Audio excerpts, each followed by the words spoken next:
Info 14 aujourd'hui en compagnie de Romain Baille, maire de Ouistreham-Rivabella. Romain Baille, tout d'abord, on va parler d'actualité.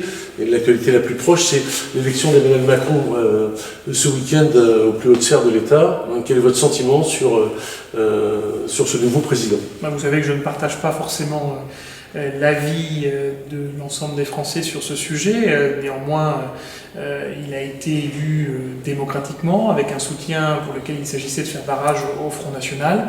Je lui souhaite deux choses. D'abord, beaucoup de courage, parce que la France a besoin de se rassembler, et je lui souhaite du courage pour fédérer les Français vers un projet qui ne sera pas évident, pour lequel certains points me conviennent bien. Et puis en même temps, je lui souhaite aussi de réussir pour démontrer que le système politique a eu raison, à travers la société, de choisir une nouvelle génération pour servir la France. Vous n'avez pas le sentiment à un moment que la droite aurait dû gagner cette élection et qu'elle ne s'est pas tiré une balle dans le pied? Oui, je pense que l'alternance était légitime et attendue par tous, et qu'en même temps, nous avons fait face à un vent tel de difficultés qu'il était devenu quasiment insurmontable pour le candidat Fillon lui-même. Les troupes étaient pourtant sur le terrain très mobilisées, peut-être pas toutes, je crois qu'il faut aussi se le mettre en perspective. Et puis, chemin faisant, je crois que la vague du changement était annoncée, donc la pente sans doute difficile à remonter. Alors, on termine sur cette présidentielle, cette élection d'Emmanuel Macron. Les lendemains risquent d'être difficiles dans le Calvados, notamment au moment où approchent les élections législatives. Oui, alors, je crois qu'il ne faut pas qu'on se trompe évidemment sur le sujet. Les législatives, c'est un peu le troisième tour de la présidentielle, classiquement. Il nous faut être en capacité de proposer une alternance forte, crédible, solide. Sur le Calvados, c'est possible, autour de personnes comme Nicolas Meline, bien entendu, comme Cédric Nouvelot, qui sont des personnes qui comptent. On sait que Sonia de la Provôté est aussi très engagée ici sur la place Canaise. Je crois qu'on a à être derrière nos candidats parce que cette alternance, elle est possible et nécessaire à l'Assemblée nationale. Après, il est évident que lorsqu'on a un tel message qui est envoyé à travers un véritable changement générationnel au titre du chef d'État qui vient d'être élu, qu'il faut aussi que nos candidats se posent intelligemment les bonnes questions pour savoir comment faire la place aussi dans cette campagne au renouveau. On entre maintenant dans le vif du sujet. Romain Baille, avec vous, vous êtes maire de Ouistreham depuis maintenant 3 ans. Nous sommes donc à mi-mandat. Tout à fait. Vous attendiez-vous à une telle charge de travail? Je savais qu'il y aurait beaucoup de travail, je savais avec les équipes qui m'entourent que nous aurions beaucoup à faire parce que la situation que nous avons trouvée en arrivant était compliquée. Ce n'est pas une critique portée à mon prédécesseur, c'est juste que le temps passe et que la société évolue et qu'il fallait remettre peut-être Ouistreham la belle endormie dans le XXIe siècle. Beaucoup de travail parce que le maire fait face au quotidien à de très nombreux sujets en gestion. D'ailleurs, c'est ce qui fait la richesse et la force de ce mandat que moi j'apprécie au quotidien. Et puis en même temps, peut-être que le contexte actuel, national, des baisses de dotation de l'État, d'une opposition qui a été très difficile à mon égard, n'ayant pas accepté peut-être pleinement le jeu de la démocratie, et le changement a sans doute renforcé, qui plus est, cette charge de travail.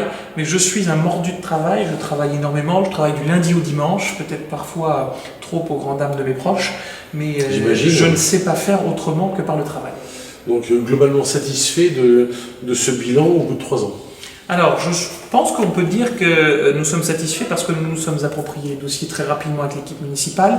Nous avons su sortir de l'ornière budgétaire la commune. Nous sommes repartis sur une gestion qui est beaucoup plus positive, et en tout cas qui l'est à la suite des bilans des 3 premières années qui montrent que nous avons su finalement gérer la boutique.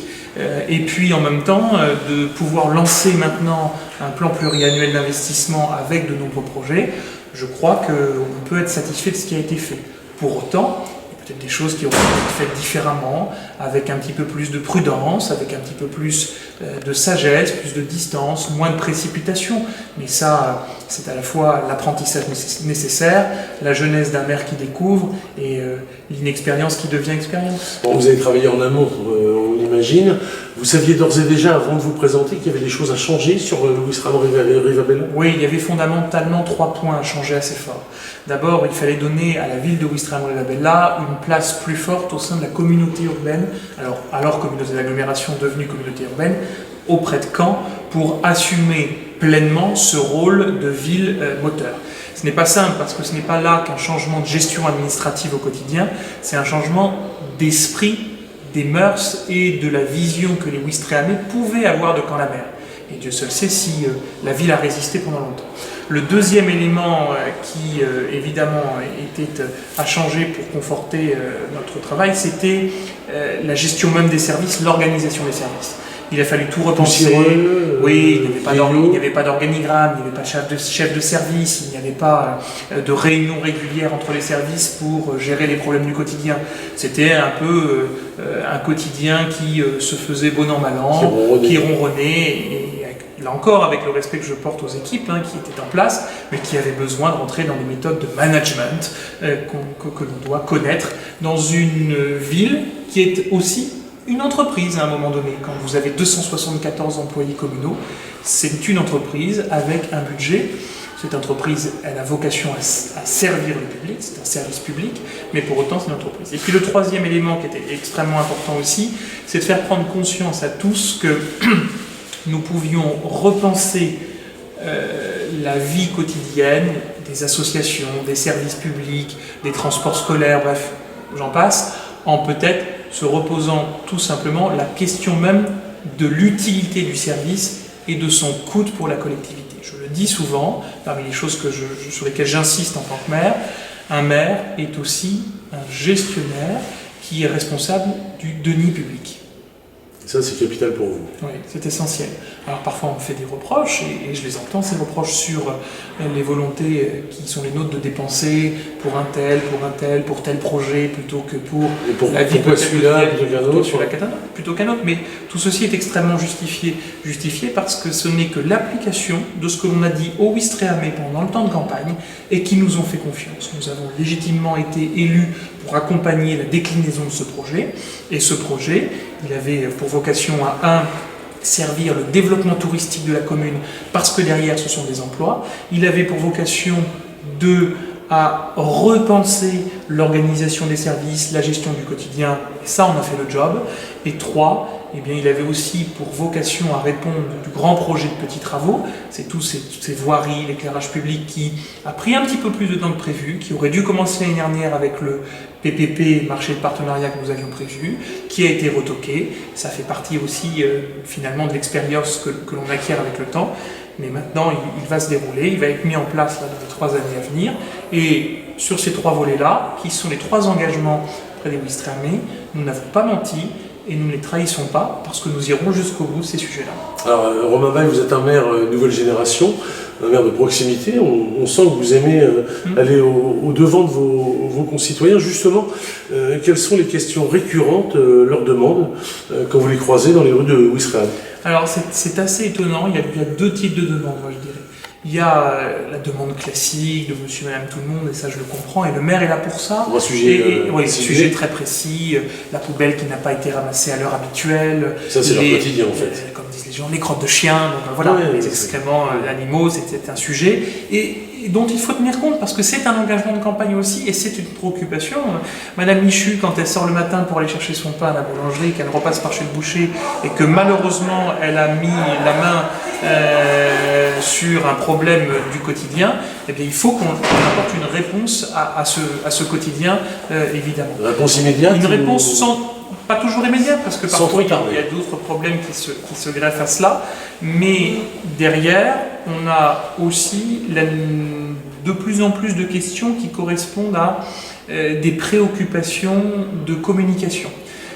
Les gens, en fait, se rendent compte que la ville bouge, que la ville fait parler d'elle, que beaucoup de sujets se passent, mais peut-être un peu trop et trop rapidement.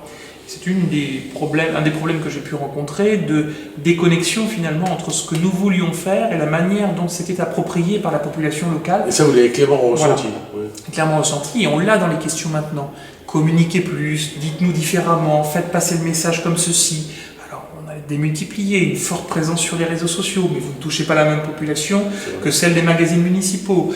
Les flyers, les manifestations, de plus en plus, on a des applications numériques, bref.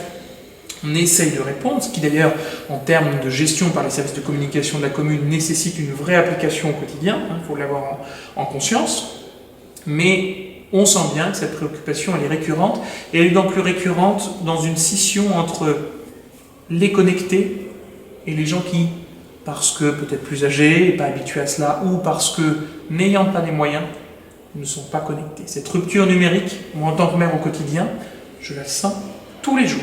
Et là, c'est à vous. Ouais, évidemment. Oui, de proposer différemment, d'innover, de recentrer, de toucher directement les gens. C'est pas facile, c'est un vrai que les gens sujet. soient impliqués.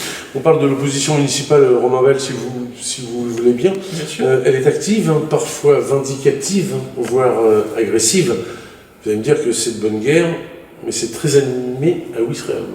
C'est très animé, ça l'est sans doute moins depuis quelques mois, pour deux raisons, parce que les sujets fondamentaux un petit peu durs, épineux, ont été évoqués en début de mandat, et maintenant on arrive à une gestion finalement du quotidien moins douloureuse. Je comprends bien qu'il ait été mal compris parfois que nous ayons mis tel ou tel élément en place et que ça n'ait pas été saisi par la population, et donc revendiqué par l'opposition. Le rôle de l'opposition, il est assez classique, il est peut-être dommageable. Dommageable pourquoi et pour qui? Dommageable pour l'image que l'on peut redonner de la commune. Ça, moi, je le pense sincèrement. Ça a été nuisible. Moi, je faisais juste référence à la façon dont l'opposition utilise son droit de parole. Et c'est vrai que ça peut choquer de par sa véhémence. Oui, ça est une véhémence, mais pour laquelle il faut être en capacité, sans doute, de prendre une distance, de l'approprier avec beaucoup de recul. Vous n'étiez pas à ça? Je vais être honnête en vous disant que je n'étais pas forcément prêt à cela. Ça renforce, ça participe d'épaissir un petit peu le cuir.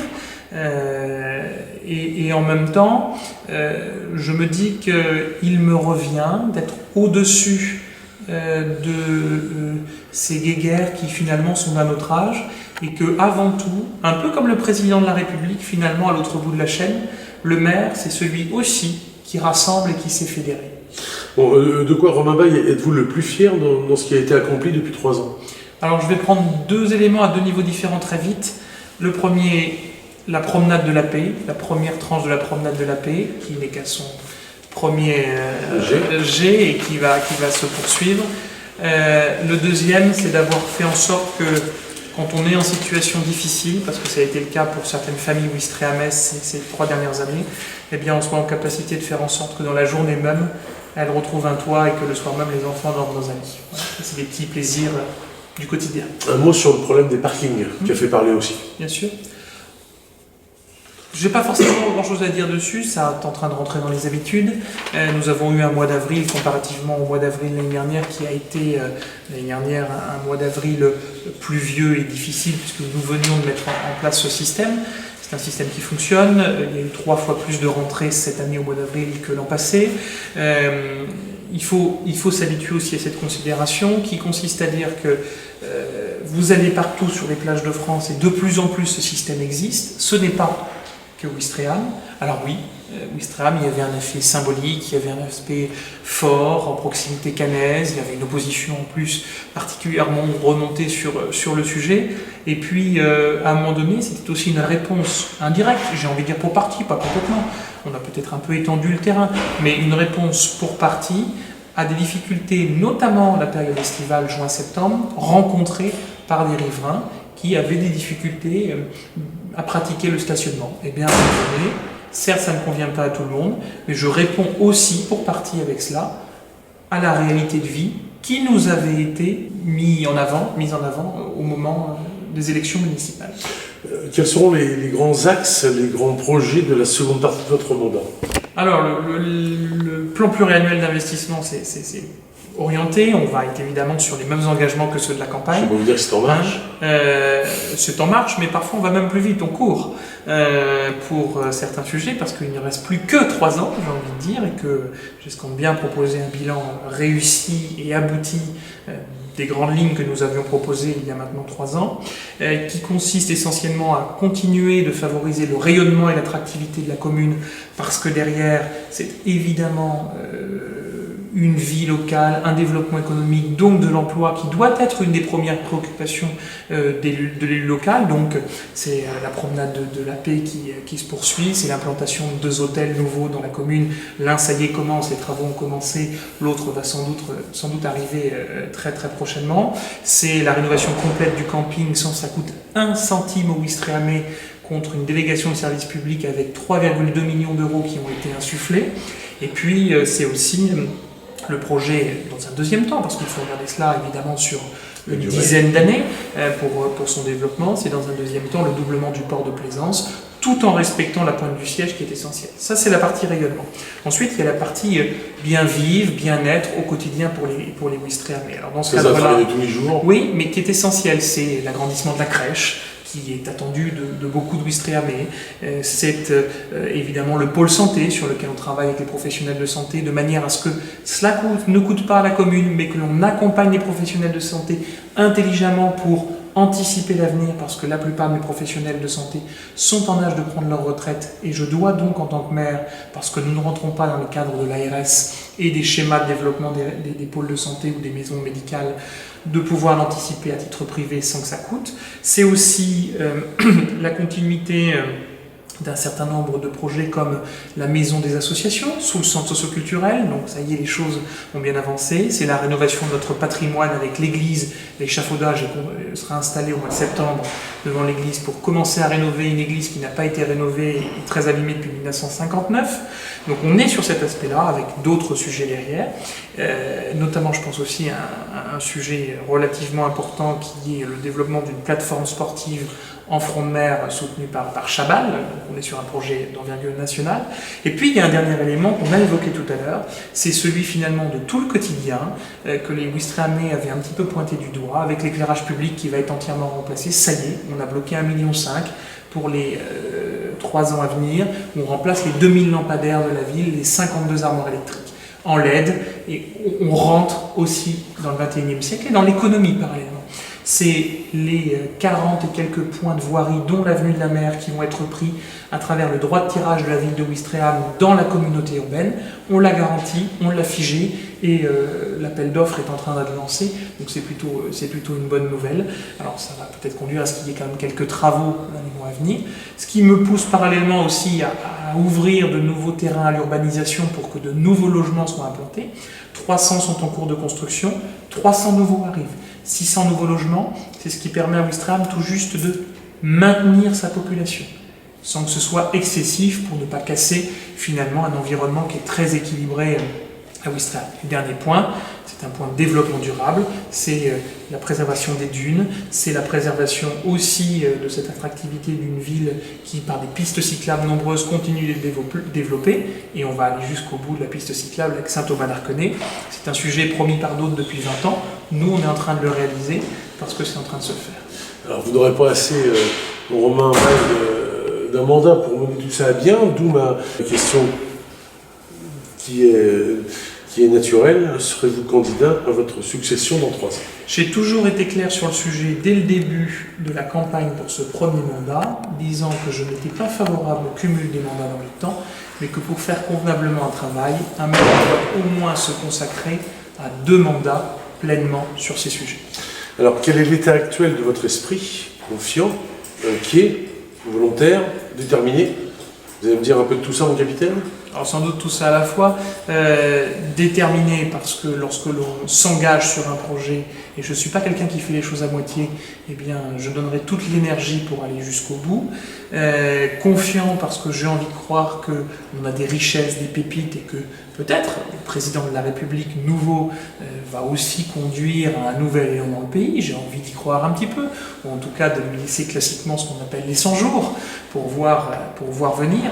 Et puis plus largement, empreint de dynamique et d'une vraie dynamique où on va continuer d'accompagner les Ouistrehamiens dans ce qu'ils nous demandent avec nos possibilités. Alors une dernière question, Romain Weil, de plus Oui. perso, qu'est-ce qui vous manque par rapport à votre vie d'avant, Ou en tout cas, qu'est-ce que votre famille vous reproche maintenant?